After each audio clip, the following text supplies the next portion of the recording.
다니엘서 6장 10절 한 절 말씀만 우리 합독하시겠습니다.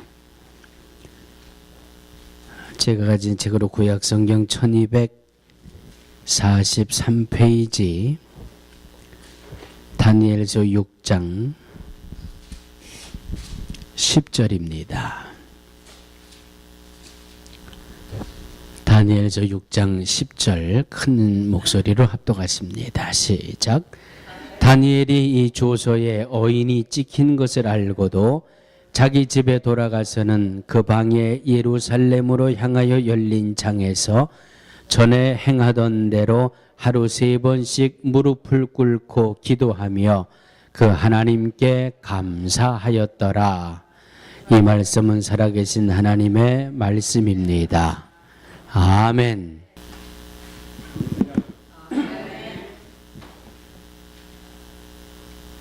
제가 과테말라에서 돌아온 지가 벌써 2주가 됐는데도 여러분들께 바른 인사를 못 드린 것 같습니다.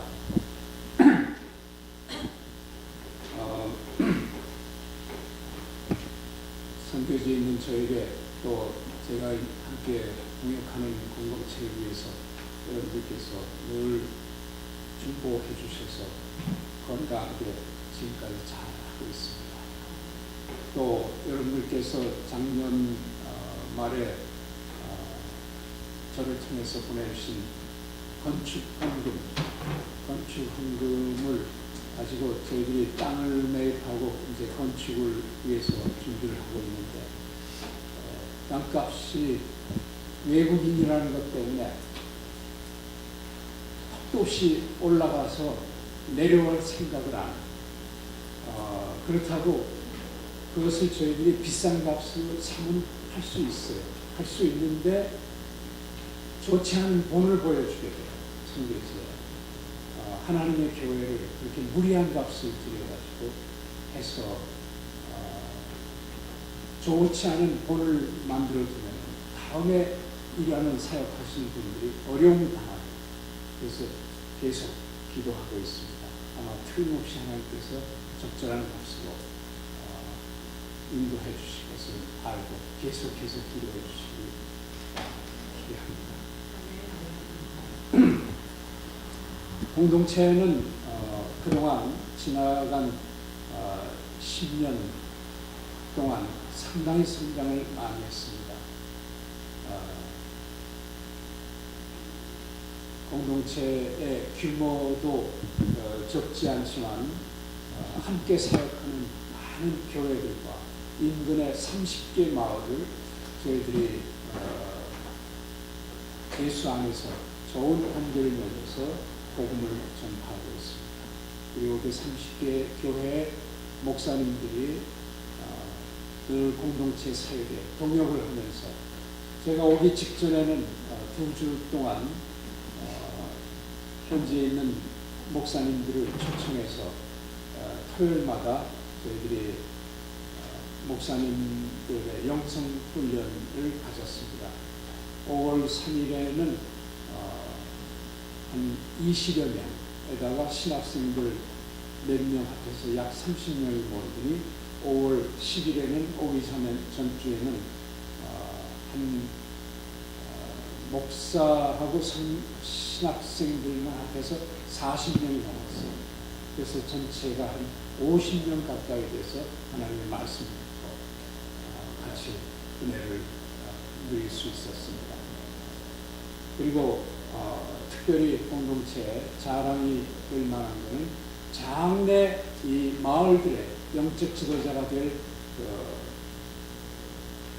소목자들을 키워서 지금 제3회나 훈련을 했습니다. 그래서 그 100여 명을 소목자, 장차 지도자가 될 어린아이들, 그러니까 대개 중학교 고학년에서 고등학교 한 2학년 정도까지 그런 아이들을 100여 명을 키웠습니다.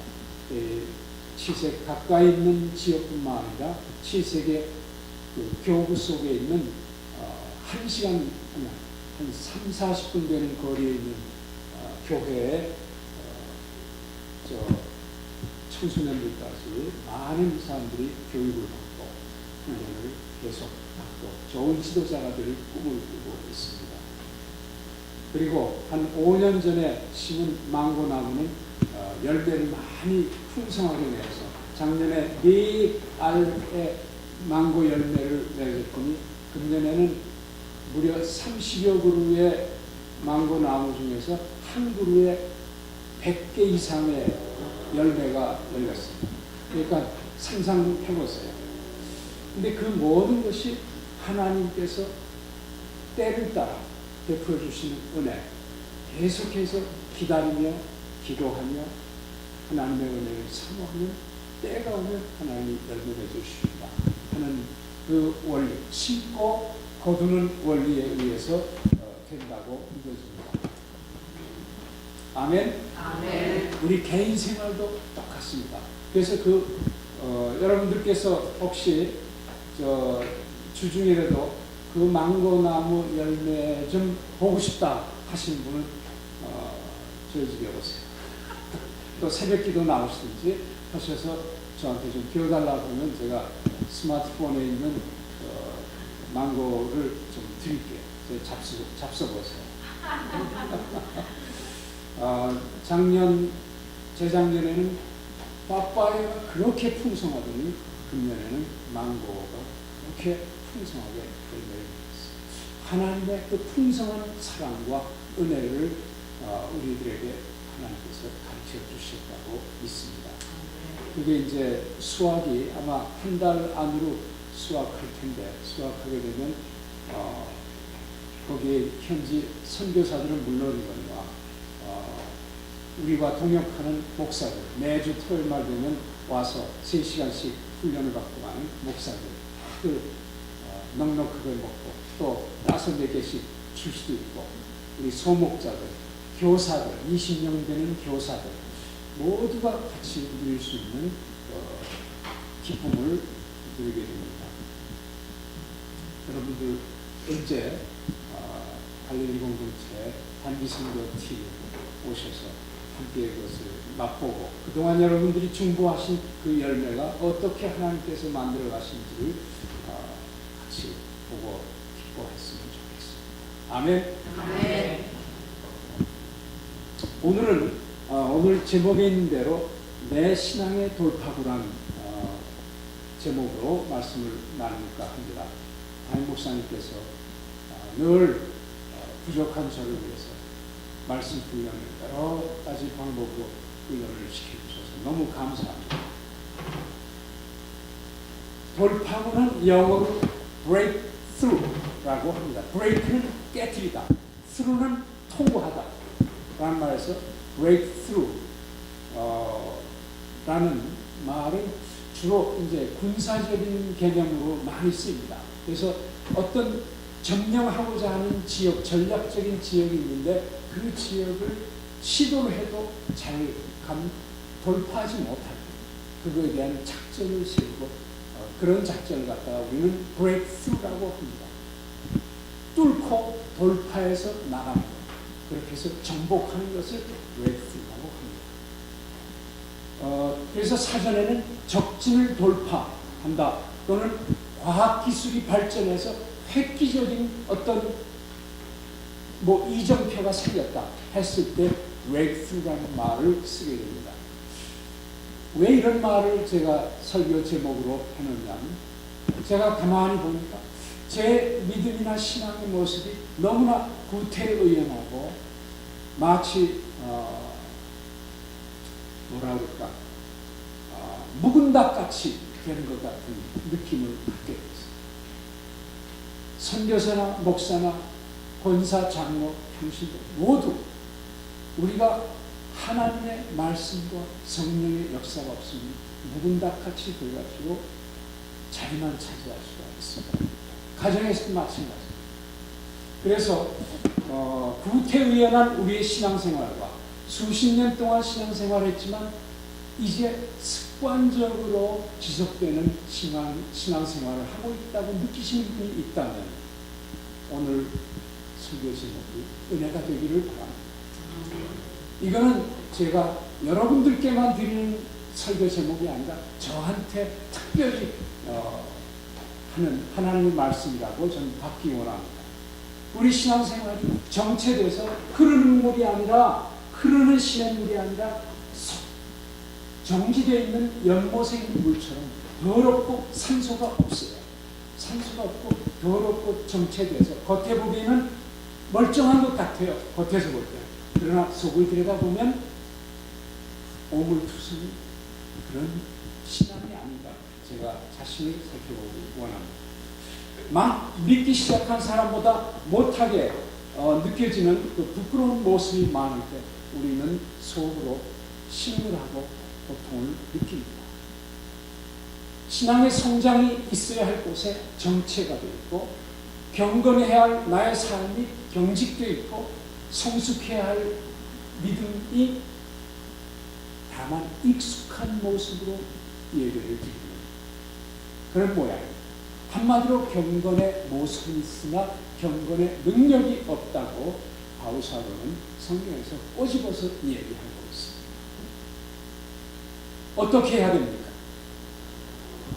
제가 지난번에도 저도 모르게 흥분하고 오바마 대통령을 비롯해서 여러 그 교회들과 국가를 싸잡아서 제가 비난하는 걸 보고 제가 끄트머리 맨 나중에 나오면서 마음이 씁쓸했습니다. 제 자신이 참 회개했습니다. 우리의 교회와 국가와 강 건너 한국, 태평양 건너서 한국도 마찬가지입니다. 얼마나 어려운지 말도 못합니다. 온 세계가 신문하고 있습니다. 우리 주님이 어떠한 마음을 갖고 계실지 가슴이 아픕니다. 아마 여러분들 또한 다르지 않으실 거라고 믿습니다. 17세기부터 영국이 대영 제국이라는 이름으로 해가 지지 않는 나라라고 이런 별명으로 불리웠다는 것을 우리는 잘 알고 있습니다. 전 세계에서 영국은 넓은 세계를 향한 야망과 그 17세기, 18세기로 가면서 산업혁명으로 얻은 기술 및 생산의 활용으로 말미암아 전 세계를 정복하고자 하는 야욕이 넘쳐 있었을 때입니다. 영국에서 가난한 구두 수선공으로 16살 때 구두 수리방에 그 도제로 들어갔습니다. 도제라는 게 뭐냐면 심부름꾼이에요. 한마디로 말해서. 구두방에서 주인이 망치를 때리고 가위를 자르고 하면 옆에서 구경하고 있으면서 자기도 시키는 것만 하는 거예요. 악교에 풀칠하면 풀칠하고, 가서 점심 사오라면 점심 사오고 하는 심부름꾼 시다죠, 시다. 그것으로 시작한 분이 있었어요. 그분의 이름은 윌리엄 캐리라고 합니다.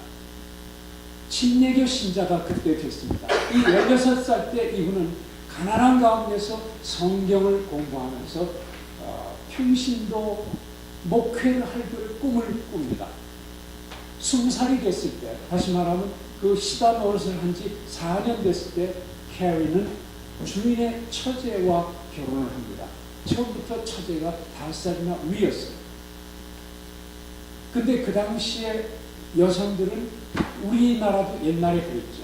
남자는 서당 가서 공부하는데 여자는 서당 문턱을 못 가고 아주 무식하게 살아야 됐었습니다. 과테말라 똑같습니다. 제가 있는 곳에 거기에 여성들 중에서 나이가 한 17, 8살에서 한 20살 그 이상은 90%가 글을 못 읽어요. 여성들. 숫자 계산할 줄 몰라요. 그래서 가게 주인을 하는데 가서 물건을 사러 가면 몰라가지고 저한테 그냥 얼굴 보고 싱글싱글 웃으면서 저를 쳐다봐. 아, 계산할 줄 모른다. 그 뜻이로구나. 그럼 제가 계산해서 나한테 7절을 돌려주면 된다. 그럼 제가 얘기해요. 그럴 정도로 남 놓고 기억자를 모르는 사람들이 대부분이에요. 그거는 문화를 가리지 않고 영국에서도 마찬가지였어요. 그래서 이 캐리는 그녀하고 결혼하고 나서 처음부터 비참한 생활을 했어요. 아기는 줄줄줄줄 나와요. 가난하죠. 애가 4, 5이 생겼어요. 늘어나는 가족 부양 때문에 쪼들리기 이를 데 없었습니다. 그럼에도 불구하고 그는 쿡라는 선장이 쓴 항해기, 그 배를 타고 바다를 다니면서 쓴 그 항해기를 읽고서 아주 흥분했습니다. 선교에 대한 비전이 생기게 됐어요. 그 당시에 선교라는 시각을 성경적으로 볼 때 이 윌리엄 캐리 마음속에는 선교야말로, 해외 선교야말로 교회가 가지고 있는 가장 중요한 사명이로구나 하는 것을 그 성경을 읽으면서 흥분하기 시작했어요. 그러면서 자기가 섬기고 있던 그 침례교회에 선교라는 말 자체가 거의 나오지 않는 걸 보고 가슴이 아파졌어요. 18세기만 해도 대부분의 사람들은 예수님의 마태복음 28장 그 18절에서 20절까지의 그 선교에 대한 명령, 이거는 이 지상 명령이 사도들한테만 주어졌다고 생각했던 거예요. 그래서 이방인들을 개종시키거나 선교는 자기들과 전혀 관계없다고 믿었던 때였습니다. 한 침례교회 목사들의 모임에서 캐리는 자기가 해외 선교에 대한 어떠한 원대한 계획을 갖고 있는지를 기회를 얻어서 보여주었어요. 그랬더니 한 고참 선배 목사님이 이렇게 얘기했습니다. 바로 이걸 얘기했을 때는 캐리 신도 목사가 됐을 때예요. 여러분들이 아시지만 침례교는 목사 학교에 가서 공부를 안 하고 안 해도 어느 정도 준비만 할 만한 인격적인 수양이 되고 성경 지식이 갖춰졌다고 담임 목사님 믿으시면 그분이 목사가 될 수 있는 자격을 부여하는 것이 침례교입니다. 지금도 그렇습니다. 한 고참 목사가 이렇게 얘기합니다. 젊은이, 안 깨나. 만약 하나님께서 이방인들을 개종시키려고 한다면은 자네나 우리들의 도움 없이도 얼마든지 선교할 수 있을 것일세. 그는 이 캐리 목사는 가만히 앉아 있을 수가 없었어요.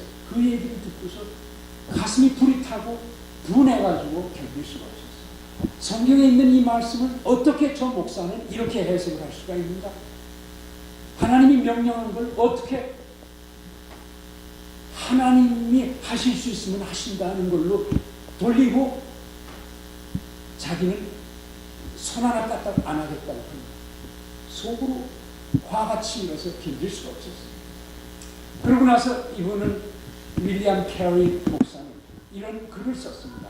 이방인들을 구원하기 위하여 그리스도인들이 강구할 수단을 찾아서 라는 긴 제목의 글을 썼어요. 쓰고 나서 다음번 그 침례교 목사들 모임이 있었을 때 그거를 한 번씩 다 몰아주면서 해외 선교의 필요성을 다시 한번 강조했던 거예요. 그러면서 그 책을 논하주고서 이사야서 54장 2절, 3절에 있는 말씀을 가지고 설교를 했습니다. 내 장막터를 넓히며 내 처소의 휘장을 아끼지 말고 널리 펴되 너의 줄을 길게 하며 너의 말뚝을 견고히 할지어다. 이는 내가 좌우로 퍼지며 내 자손은 열방을 얻으며 황폐한 성읍들로 사람 살게 할 곳으로 만들 것입니다. 그는 설교가 끝나고 나서 이런 말씀으로 맺었습니다. 하나님으로부터 위대한 것을 기대하라. 그리고 하나님을 위하여 위대한 일을 시도하라. Expect great things from God. Attempt great things for God. 이 말이 그 다음에 현대 선교 역사상 가장 위대한 말로 바꿔졌습니다. 그의 설교로 크게 감동받은 침례교회 목사들은 선교회를 조직합니다. 그때 영국에서 조직된 첫 번째 선교, 교단과 관계없이 세워진 첫 번째 선교. 이것이 유명한 침례교 선교회가 되었고 1973년, 그러니까 그 다음 해에 캐리는 선교회의 파송을 받아서 5개월 배로 항해한 끝에 인도에 도착하게 됩니다. 이것이 현대 선교의 효시가 됐습니다. 캐리는 그 당시에 개인적인 문제와 만연했던 목사들의 자기만족적인 구태의연한 사역 속에서 하나님의 선교 명령을 듣고 하나님의 위대하심을 도전합니다. 하나님이 얼마나 위대하신가를 자기가 몸으로 증명하고자 하는 것을 결심하면서 나섭니다. 당시 16세기 말서부터 네덜란드의 우리 세계사 시간에서 배웠죠. 네덜란드에서 선박으로 인도 항로를 개척했습니다. 그로 인해서 무역이 개시됐습니다. 여기에 자극받아가지고 영국에서 시작된 동인도 회사라는 게 생겼죠. 이스트 인디아 코퍼레이션 컴퍼니라고 해서 동인도 회사는 인도에서 무역의 실권을 장악해서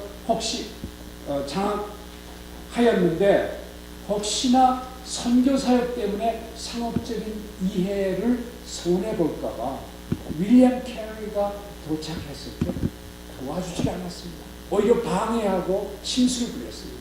왜?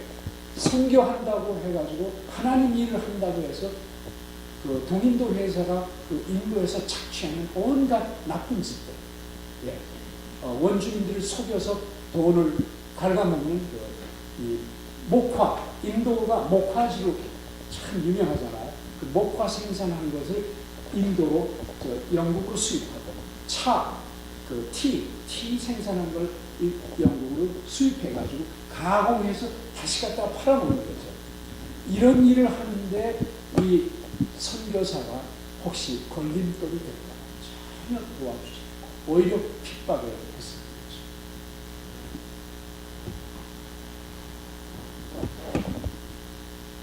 그러나 그의 하나님에 대한 강한 신뢰는 모든 문제를 이기게 하였고 하나님은 그의 약속대로 그를 사용하셔서 현대 선교의 아버지로 그를 만들었던 것입니다.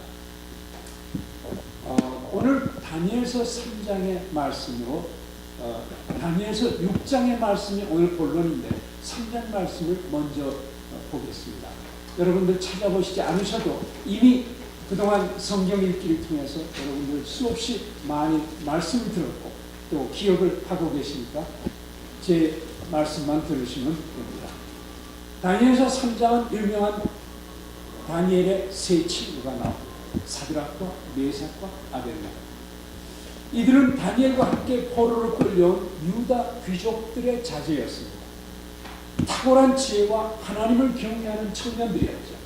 하나님의 섭리로 바벨론의 고관이 됐습니다.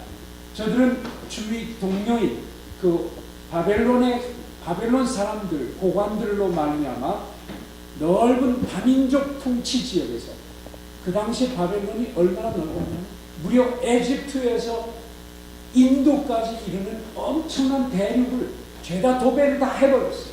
그러니까 그 통치하는 지역은 얼마나 넓은지 말도 못하는 거예요.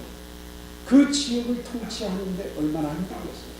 그거를 느부갓네살 왕은 120개의 도로 나눴어요. 쪼개서 한 도씩 그 고관들의 자녀들을 맡기고 지혜와 총명이 있는 사람들을 맡기고 통치하게 했습니다. 그래서 이 사드락과 메삭과 아벳느고 이 유대인 세 청년이 얼마나 총명하고 똑똑했는지 그 동료들이 질투하고 시기하고 어떻게든지 저들을 모함해서 잡아 넣으려고 했던 것입니다. 그래서 느부갓네살 왕을 부추겨가지고 금신상을 엄청나게 크게 만들게 하고 그 앞에서 절을 하게 했습니다. 절을 하지 않으면은 지나다닐 때마다 절을 하지 않으면은 붙잡아서 풀무불을 뜨겁게 만들어서 거기다 집어넣겠다고 협박을 했던 것입니다. 그러나 느부갓네살 왕의 무서운 협박 앞에서도 이 세 청년은 유명한 신앙 고백을 합니다. 당신이 우리들을 잡아서 풀무불 속에 집어넣을 것이면 우리의 여호와 하나님께서 우리를 구원하실 것이지만 만이 그리 아니하실지라도 나는 당신의 금신상 앞에서 고개 숙일 수가 없다. 집어넣으려면 집어넣어. 와, 엄청나. 이거 여러분들 설교를 얼마나 들으셨어요? 헤아릴 수 없이 들으셨죠? 아마 여태까지 신앙생활 하시면서 20번 들으셨어요. 네? 더 들으셨어요? maybe 더 들으셨을지 몰라요. 그래서 느부갓네살 왕의 무서운 협박에도 담대히 절대적으로 여호와 하나님을 나는 신뢰하겠다 하는 고백을 하자 왕은 분노를 터뜨리면서 뜨거운 풀무불을 더 뜨겁게 하라고 해가지고 저들을 빠뜨립니다. 그래가지고 다 타서 죽었거니 하면서 이렇게 확인하려고 쳐다봤는데 왕이 쳐다봤는데 그 풀무불 속에 3명이 걸어다니는 게 아니라 또 한 사람이 보여서 네 명이 걸어다니더라. 그래가지고 왕이 놀래가지고 옆에 있는 부하에게 저기 누가 또 하나 4번째 사람인데 저건 누구냐 하고 질문했습니다. 밑에 있는 사람은 당신이 모르는 것과 같이 나도 모르죠. 그런 대답을 했겠죠. 그 신앙 고백은 저들에게 느부갓네살 왕과 그의 부하들에게 하나님이 얼마나 놀라운 하나님이신가를 설득을 시키죠. 그래서 결국은 그 4번째 사람, 누군지 알지 못하는 그 4번째 사람, 그 4번째 사람으로 말미암아 느부갓네살 왕은 저들을 끌어내라고 할 뿐 아니라 저들을 다시 복직시키고 저들이 섬기는 왕, 저들이 섬기는 여호와 하나님은 참으로 참신이다 하고 왕 자신이 그 이스라엘의 하나님 여호와를 올리고 공포하며 유대인들을 건드리는 자는 엄벌에 처했다. 즉 유대인의 하나님은 땅의 진정한 하나님이라는 그 경외심을 보여줍니다. 성경은 그가 하나님을 예수를 믿었다는 말은 없습니다. 그러나 중요한 것은 그 사람을 통해서 놀라운 역사가 일어났다. 그러니까 당시에 포로로 잡혀간 이스라엘 사람들이 얼마나 큰 힘을 얻었겠어요. 첫 번째 돌파구는 바로 이 사드락과 메삭과 아벳느고가 고난 속에서 선포했던 담대한 신앙 고백, 그것이 우리의 경직되어 있는 묵은 땅 같은 우리의 신앙을 다시 고쳐줄 수 있는 돌파가 될 수 있다고 저는 믿습니다. 여러분들 혹시 여러분들의 그 경직되어 있는 신앙이 어떤 것입니까? 예배를 잘 못 드리십니까? 성경 읽는 수고가 이제 뜨거운 열기가 떨어졌습니까? 그렇다면 직장 생활에 문제가 있습니까? 무엇이 여러분들로 하여금 신앙생활에 경직을 가져왔습니까? 그것이 무엇인가? 우리가 담대하게 복음을 믿지 않는 사람들 앞에서 담대하게 복음을 선포할 때, 나의 문제에도 불구하고 담대하게 예수 그리스도에 대한 나의 신앙을 고백할 때 하나님께서는 나의 신앙의 돌파구를 주십니다. 오늘 사드락과 메삭과 아벳느고만 사는 게 아닙니다. 그의 신앙 고백으로 말미암아 그 당시에 포로로 갔던 많은 사람들이 하나님에 대한 신앙을 다시 새롭게, 심지어는 이방인들까지 하나님을 경외하게 됐다는 고백입니다. 그 다음에 오늘 말씀을 준비했던 다니엘서 6장에는 다니엘 자신의 놀라운 이야기가 나옵니다. 다리오 왕이 벨사살 왕이 죽은 후에 왕위에 오릅니다. 다리오는 전 통치 지역을 전 통치 지역에 120명의 고위 관리들을 통치케 하고 그 위에 총리 셋을 뒀는데 그 중에 하나가 다니엘이 됐습니다. 그러나 다니엘은 포로로 잡혀간 두려움에 떨고 있는 총리가 아니었고 민첩하고 총명하고 충성심이 대단해서 어떤 총리들과 방백들보다도 뛰어나서 그의 동료들, 경쟁자들이 흠을 잡을 수가 없었다고 성경은 말합니다. 결국 그 권세를 잡으려고 경쟁하던 자들은 공모해서 다니엘의 약점을 발견하려고 애를 씁니다. 결국 그 사람들이 발견한 것은 다니엘이 하나님을 뜨겁게 사랑하기 때문에 다니엘이 습관적으로 하나님 앞에 자기 집에서 예루살렘으로 향해 난 창문을 향해서 창문 앞에서 무릎을 꿇고 하루에도 3차례 절을 한다는 것을 발견했습니다. 그래서 왕을 부축해서 왕 외에 어떤 신에게든 절하는 자는 사자불에 던져넣겠다 하는 왕의 규례를 반포하기에 이릅니다. 얼마나 비슷합니까? 다니엘서 3장하고 아주 유사하죠? 네, 참으로 유사합니다. 그래서 왕이 반포한 조서에 어인이 찍힌 것을 알고도 10절에 보니까 다니엘은 그의 집에 돌아가 예루살렘 향해서 열려진 창에서 습관을 쫓아서 무릎을 꿇고 하나님께 감사 기도를 드렸습니다. 하루에 3번씩 감사 기도를 드렸습니다. 여러분, 기도 드리는 것도 어려운데 감사 기도는 얼마나 어려워요. 여러분 기도할 때 감사로서 예배 드립니까?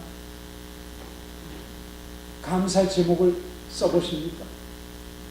오늘 2번째 돌파구는 감사로 드리는 기도입니다. 감사가 빠지는 기도가 아니라 감사로 소금 치듯이 쳐올린 기도입니다. 제가 며칠 전에 한 일주일 전에 제 가장 가까운 친구랑 병원을 방문했습니다.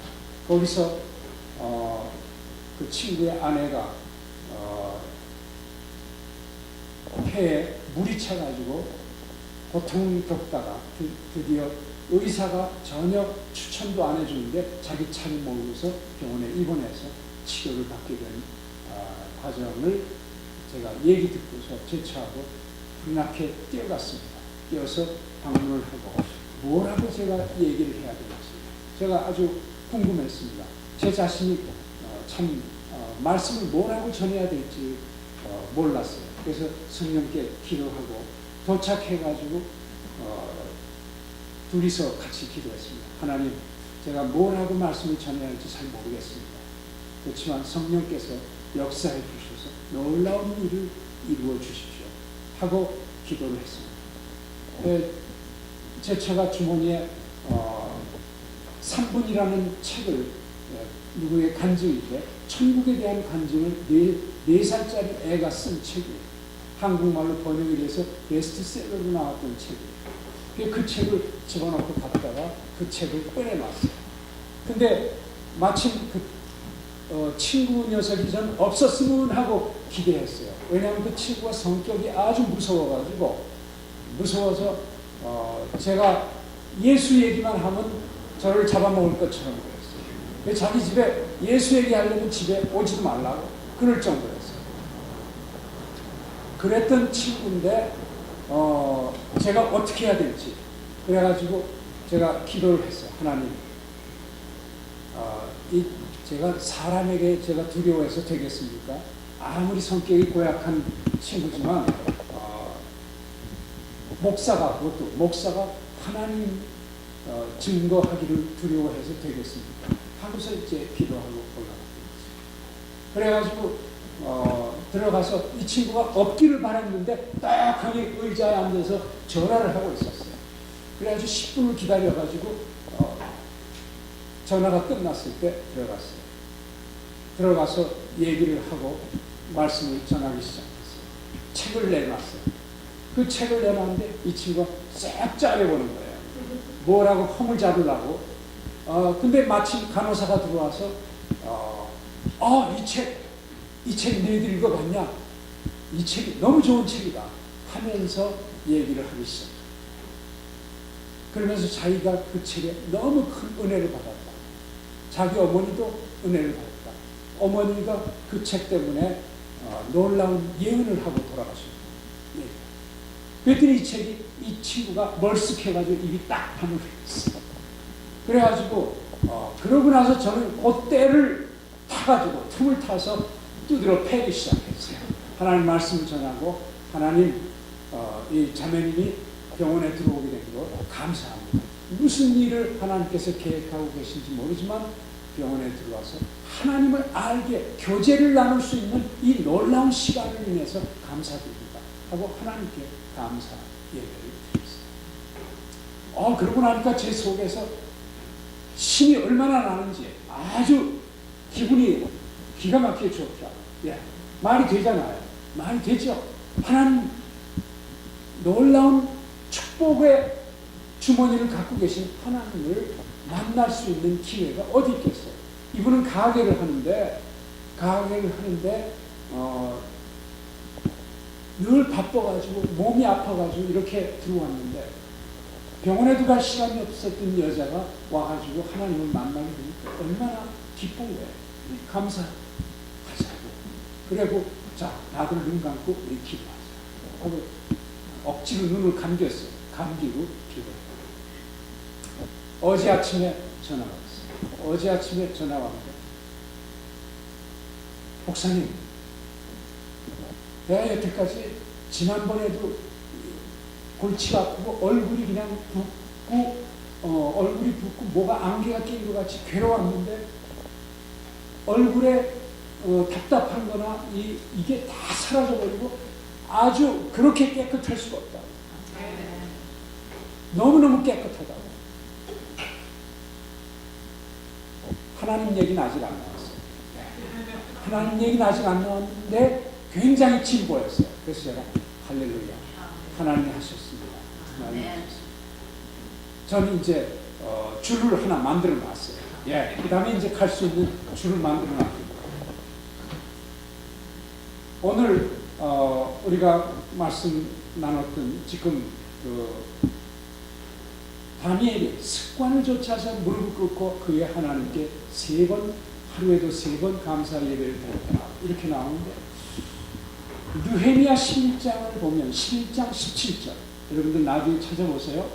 이스라엘 민족을 향한 하나님의 거룩한 섭리를 깊이 통찰한 느헤미야는 페르시아 왕실에서 왕의 순관원이었어요. 지금으로 말하면 아마 비서실 그 비서 중에서도 최측근 비서 정도 되는 것 같아요. 이렇게 대단히 놀라운 지위를 가졌는데 그 안락한 지위를 버리고 이스라엘 백성들과 함께 예루살렘 성벽 재건을 위해서 예루살렘으로 돌아옵니다. 그에게는 율법의 충성과 성벽 재건을 하려는 2가지 큰 목적이 있었어요. 그래서 그의 탁월한 행정력과 조직력으로 백성들을 독려해서 52일 만에 놀라운 역사를 이루게 됩니다. 성벽을 완전히 재건합니다. 바벨론으로 말미암아 몇 차례 침공으로 말미암아 해파됐던 성벽을 재건하게 다 끝마치고 나서 무너진 여호와의 신앙을 회복하여 율법으로 돌아가서 복구된 예루살렘 성에 거주시키기 위해서 그 지방 인구의 3분의 1을 데려다가 예루살렘에 거주를 시키려고 작정을 합니다. 그래서 제비뽑기를 해가지고 사람들을 종족마다 특히 두목을 갖다가 예루살렘에 안치게 만듭니다. 그래서 각 족속별로 다양한 직분을 맡기고 행하게 할 때 11장 17절에 이런 말이 나와요. 미가의 아들 마따냐는 기도할 때 감사하는 일을 맡았더라 하고 성경에 기도할 때 감사를 맡아서 하는 사람이 따로 있었다 그 얘기예요. 예배 드릴 때. 저는 이 말을 듣고서 정말 소름이 끼칠 정도로 놀라운 걸 발견했어요. 감사하는 것. 여러분들 중에 교회 예배하러 오기 싫어가지고 여러 가지 핑계를 대는 사람 혹시 없습니까? 어떤 사람 날씨가 좋으면 골프 치러 가자고 약속하죠. 등산하러 가자고 약속하죠. 결혼식 때문에 못 온다고 좋은 변명이 얼마든지 줄 서서 기다리고 있죠. 하나님 앞에 나오는 걸 감사드리고 감사의 조건을 만드는 사람이 있어요. 예배 궁정이죠. 여기서 저는 축복의 통로가 거기구나, 축복의 돌파구가 거기구나 하는 걸 발견했어요. 성전에서 예배 드릴 때 감사, 하나님께 감사, 기도 순서 있죠? 기도 순서 있는데 여기 감사 순서가 있는 거예요. 감사로. 그러니까 그 기도하는 사람이 아마 감사와 같이 기도를 하는지 그건 잘 모르겠어요. 우리 기도할 때 하나님 앞에 주세요, 이거 주세요, 병 낫게 해주세요, 돈 벌게 해주세요, 쫙 깎게 해주세요, 우리 애 대학교 가.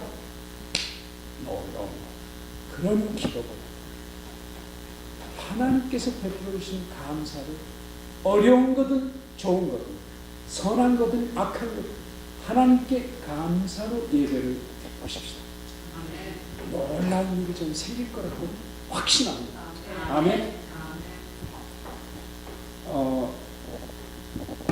시편 100편 4절에는 감사함으로 성막문에 들어가서 찬송함으로 그 궁정에 들어가서 하나님께 감사하고 예배하는 방법을 가르쳐줍니다. 골로새서 3장 15절에서 17절에는 그리스도의 평강이 너의 마음을 주장케 하라. 제가 평강이라는 말을 기억하고 계시기 바랍니다. 평강이 너의 마음을 주장케 하라. 평강을 위하여 너희가 한 몸으로 부르심을 받았나니 너희는 또한 감사하는 자가 되라. 평강은 그리스도로 말미암아 하나님과의 관계, 이웃과의 관계, 주위 환경과의 관계, 나의 자아와의 관계 등 여러 가지 관계가 죄악된 우리의 관계들이 그리스도의 보배로운 피로 말미암아 정결케 돼서 그 관계가 회복돼서 얻을 수 있는 하나님의 은혜가 평강입니다. 아멘. 평강은 하나님께로서 온 거예요. 자식들이 잘 되고 돈 잘 벌고 건강해서 평강 안 돼요. 그건 잠시 느끼는 그 겉으로 느끼는 평강은 하나님께로서 온 거예요. 우리의 하나님과의 관계, 이웃과의 수평적 관계, 나 자신과 나와의 관계. 왜냐하면 나를 굉장히 미워하는 경우 많죠. 내가 이래서는 안 되는데 왜 내가 이럴까 하고 가슴을 치면서 자기 자신을 미워하고 야, 너 다시 이러지 마 하고 자신한테 욕할 때가 얼마나 많았어요. 있죠. 내가 그래서는 안 되는데 좀 막았어요. 그 다음에 우리가 자연을 훼손한 이런 자연과의 관계, 하나님이 지으신 자연, 이런 모든 관계가 하나님 예수 그리스도의 보혈로 말미암아 회복돼서 온전한 관계가 됐을 때 그때 누리는 기쁨이 그게 평강. 아멘. 가난하기 때문에 가난할 때도 평강을 누릴 수 있습니다. 그렇기 때문에 병들어 있을 때도 우리는 평강을 누릴 수 있어요. 그리스도의 말씀이 너희 속에 풍성이 거하여 모든 지혜로 피차 가르치며 마음에 감사함으로 하나님을 찬양하고 무슨 일을 하든지 무엇을 하든지 다 주 예수의 이름으로 하고 그를 입이 힘입어 아버지 하나님께 감사하고 골로새서 3장 15절에서 17절에 말씀하십니다. 또 4장 2절에 뭐라고 하냐면 기도를 항상 힘쓰고 기도에 감사함으로 깨어있으라. 우리가 데살로니가전서 5장 16절에 18절을 암송하시죠. 그렇죠? 16절 같이 해볼까요? 16절 항상 기뻐하라. 쉬지 말고 기도하라. 범사에 감사하라. 자, 이 두 번째 때 쉬지 말고 기도하라죠. 그 다음에 세 번째 건 범사에 감사하라죠. 그 두 번째 거하고 세 번째 거 합쳐서 골로새 4장 2절에 그렇게 되어 있습니다. 기도를 항상 힘쓰고 기도에 감사함으로 깨어있으라. 깨어있으라. 감사 잊어버리면 졸아버리고 감사가 죽어가면은 영적으로 완전히 죽습니다. 감사가 빠진 우리의 신앙생활은 영적으로 죽는 오늘 바울 사도는 우리에게 그렇게 말씀하죠. 그래서 결국 빌립보서 4장 6절에서 7절에 그 위대한 빌립보 교회에 주는 말씀입니다. 저는 이건 너무 귀한 말씀. 여러분들 다 외시고 꿈에도 기억하시는 말씀이 이거예요. 아무것도 염려하지 말고 모든 일에 기도와 간구로 너희 구할 것을 뭐로? 감사함으로 하나님께 아뢰라. 그리하면 모든 지각에 뛰어난 뭐가? 하나님의 평강이 그리스도 예수 안에서 너희 마음과 생각을 지키시오. 그러니까 처음에는 어디서 시작해요? 염려하지 말고 염려를 전부 어디에 버리라? 주께 던져버리라. 염려는 하나님과 우리를 원수되게 만드는 거예요. 염려하면 그건 신앙 없는 사람이나 똑같아요. 저는 여러분들이 그런 사람 되기를 원하지 않습니다. 염려를 다 주께 맡겨버리라. 버리라. 어떤 데는 던져버리라. 그렇게도 나와요. 염려를 버리라. 이건 하나님을 욕되게 하는 거다. 그 말. 하나님이 없는 사람이나 염려한다. 염려를 주께 버리라. 이게 첫 번째. 두 번째는 모든 구할 것을 감사로 하나님께 올려드리라. 기도하라. 감사로 기도해. 그러면 세 번째는 뭐가 생긴다? 평강이 생긴다. 그 공식이 뭐냐? 염려를 버리라. 기도를 올려드리라. 그러면 하나님께서 뭐가 내려온다? 평강이 내려온다. 이게 공식이에요. 다시 염려를 쏟아버리라. 구할 것을 감사로 올려드리라. 그러면은 하나님께서 그걸 받으시고 뭐를 보내신다? 평강을 보내신다. 문제 해결. 평강이 오면 문제 해결. 아멘. 저는 그래서 거기에서 완전히 돌파구 두 번째 걸 하려고 했어요. 여러분들 같이 기뻐해 주시기 바랍니다. 아멘. 그러더니 요한복음 20장 19절에 주님이 부활하시고 나서 제자들 있는 곳에 오셔서 첫 번째 하신 말씀이 뭐였던가요? 너희에게 평강이 있을지. 주님은 제자들에게 그걸 주시기 원해요. 근심 걱정하던 제자들에게 가슴이 오그라들었던 예수님 돌아가시고 부활하시고 승천하셨는데도 불구하고 돌아가시고 나서 십자가에 달리시고 나서 완전히 겁에 질려가지고 있던 제자들에게 예수님 오셔서 주신 것이 평강을 있었죠.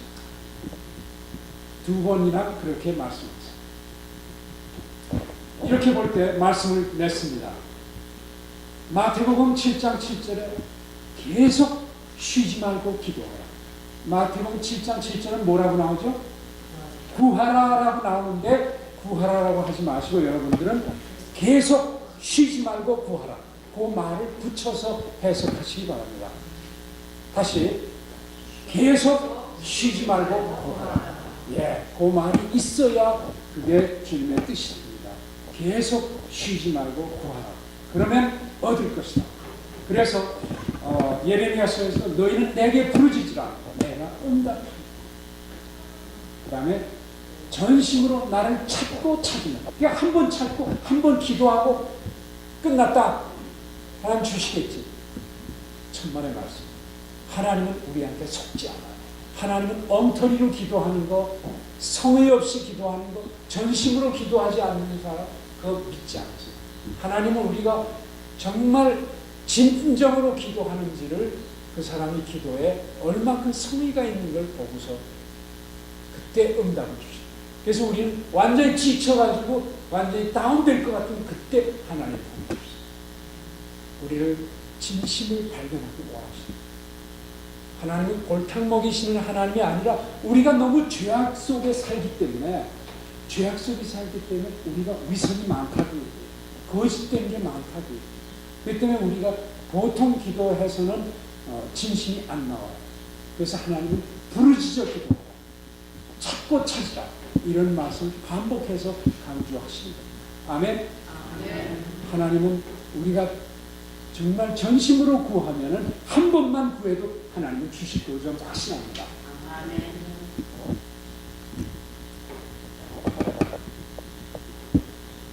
하나님의 말씀은 살아있고 운동력이 있습니다. 하나님의 말씀은 마치 비가 하늘에서 내려서 땅을 적시지 않고 다시 올라가는 법이 없는 것처럼 하나님의 말씀은 확실합니다. 그래서 마가복음 16장 20절에는 뭐라고 했어요? 제자들이 나가서 복음을 증거할 때 하나님께서 뭐라고 되어 있죠? 한번 찾아보시겠습니다. 마가복음 16장 맨 끝머리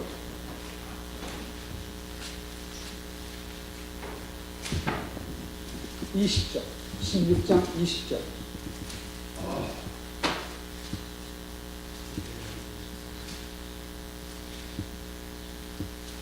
다 찾으셨으면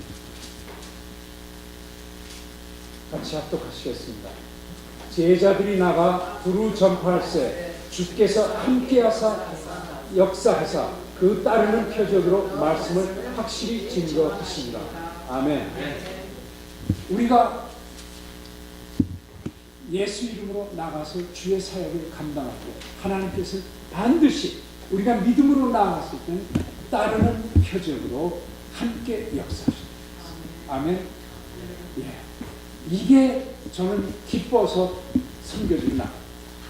여러분들 저도 뭔가가 기대하는 게 있기 때문에 나가죠. 재미없이 어떻게 나가겠어요. 여러분들 한번 해보세요. 여러분들이 기도하면 병든 자마다 벌떡벌떡 일어나면 얼마나 좋겠어요. 여러분들이 기도하면 하나님께서 금방 응답을 주시면 얼마나 좋겠어요. 하십시오. 하시면 하나님께서 반드시 역사하십니다. 말씀을 냈습니다. 첫째, 우리는 고난 가운데 담대한 신앙 고백과 감사로 하나님께 전심을 다해서 드리는 기도를 할 때 하나님께서는 우리에게 우리 경직된 마른 땅 같은 우리의 신앙생활 돌파구를 열어주시고 우리에게 하나님을 섬기는 기쁨이 넘치게 해주시옵소서. 아멘.